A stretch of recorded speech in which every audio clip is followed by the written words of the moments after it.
Hi, I'm Snow, and this is Gas and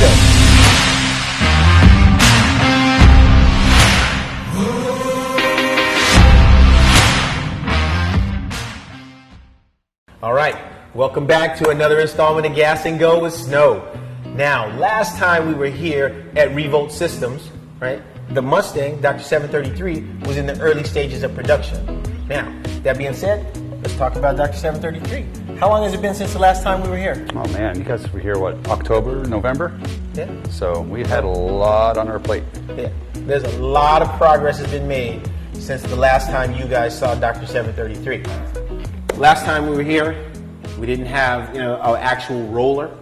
So now, after, 6-8 months, now we have an actual rolling chassis that's completely assembled. Now we're looking at actually getting there under his own power. So what's next for Dr. 733? Well, we got it back from AVS Fabrication. Al over there did a tremendous job. I mean, he pulled off a miracle for us in probably about 5 months of work. Which was unreal. Unreal. The work he did was incredible. Yeah, I mean, I did a lot of cutting and kind of raw work, but very little compared to what he did. And I rolled the thing in there with a chassis and basically a stock Mustang body. Right. And he scratched his head and says, well, let's tear this thing apart. We got 16 Tesla modules in this thing.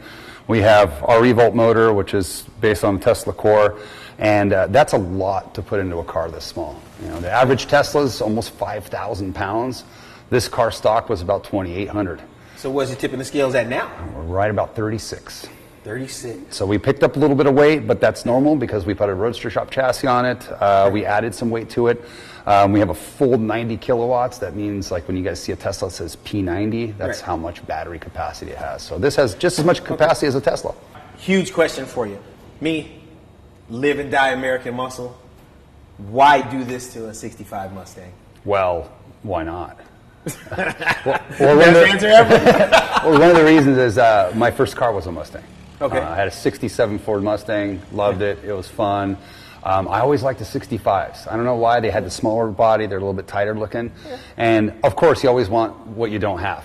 There you go. I always wanted a 65 growing up. So when we found the 65, I fell in love with it, and I was already in electric car stuff. So I said, that's the perfect candidate to do this, but we got to do it right. Well, you're talking about doing it right. Man, the labor, the work, the quality, the craftsmanship in this car is unreal. So give me an idea of, let's start here, and give me an idea of what's in this car, just to the motor.